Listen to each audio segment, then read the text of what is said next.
Sa pag-celebrate ng ika-40 days mula sa pagyaon ng ating katropang si Sir Jason Pacson,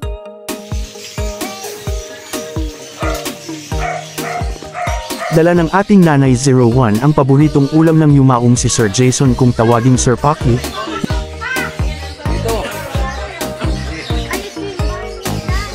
Unti-unting napalitan ang dating sobrang lungkot na mga mukha ay ngayon kunting saya sa kadahilan ng nasa recovery period pa ang mga naiwan nito.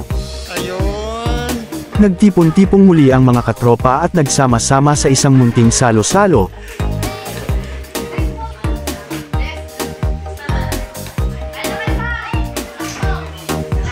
Abala ang nakakabatang kapatid ni Sir Jason na si Ma'am Josephine Pacson para sa paghahanda sa nasabing okasyon.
Nagdala ang Nanay 01 ng isa sa mga paboritong ulam ni late Sir Jason Pacson para pagsalusaluhan po.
Siya ang nakababatang kapatid ni Sir Jason Pacson. Ang pangalan ay Miss Josephine Pacson. Isang content creator, isang vlogger, at the same time, isang mapagkawang gawa. Ang kanyang mga content ay mga community outreach na tumutulong po sa mga poorest of the poor. Isang businesswoman na kung saan may konting negosyo at medyo kaluwagan sa buhay. Dito po naganap ang munting salo-salo sa pag-alala sa ating yumaong Sir Jason Pacson.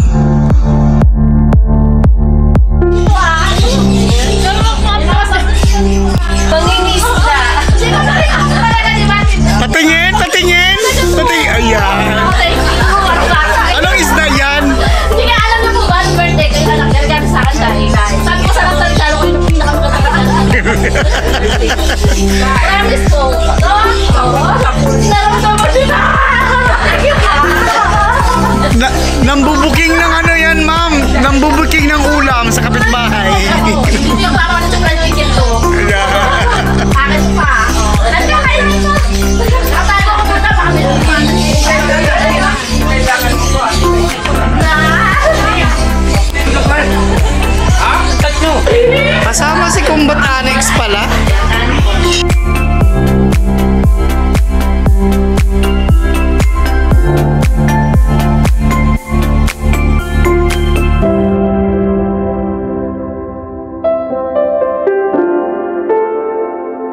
Kasama ang ating Tatay Owan at Nanay Owan dito po sa munting salo-salo na nagaganap sa residence po ni Ma'am Josephine Pacson at kasama rin po ang kanilang nanay.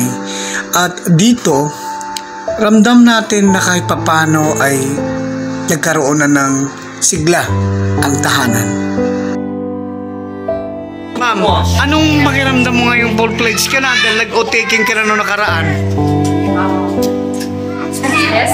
Ha? At the same time, louder, it's my honor to be part. Makabalikan, pinet. Sobrang ano po. Kumbaga, yung may higit pa sa saya, sobrang saya. Wow. And kasi parang nakikita ko yung kuya ko na nakangiti sa the time. Parang nakikita ko siya sa gilid na nakaganyan na. Matayo naman ang balahibo ko sa'yo. Kaya, ano yan, hanggang ngayon, hindi pa rin siya nagsisingin sa akin. So, sobrang saya. Okay, gagabayan naman tayo niya nun. Tapos gabayan niyo na rin ako, sir. Yes, oo, kasi ikaw pumalit sa posisyon niya eh. Overall coordinator ka ng Calabarzon eh. Yun nga po eh. Kaya nga po, siyempre nakakapa, hindi naman ako sa...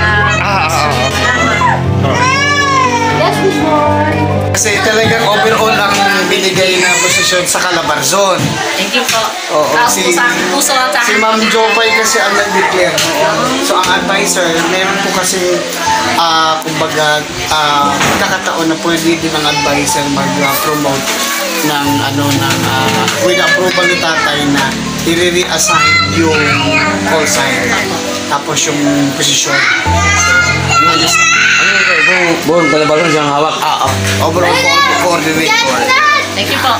Ako naman hindi na ako na maging best pero gagawin ko naman pinaka-the best. Okay. Diba? Kasi hindi ko mapapalitan ng kuya, nag-isa lang yun. At least man lang. Ayun, kailangan lang namin ng yung direct contact line at saka yung sa messenger friend naman tayo para Sabi nila DC. may mga, yun, sasabi ka. Ano naman si DC yan? Andiyan naman ang Para admin mamonitor natin. niya. Andiyan naman ang admin, so at least mamonitor mo yun.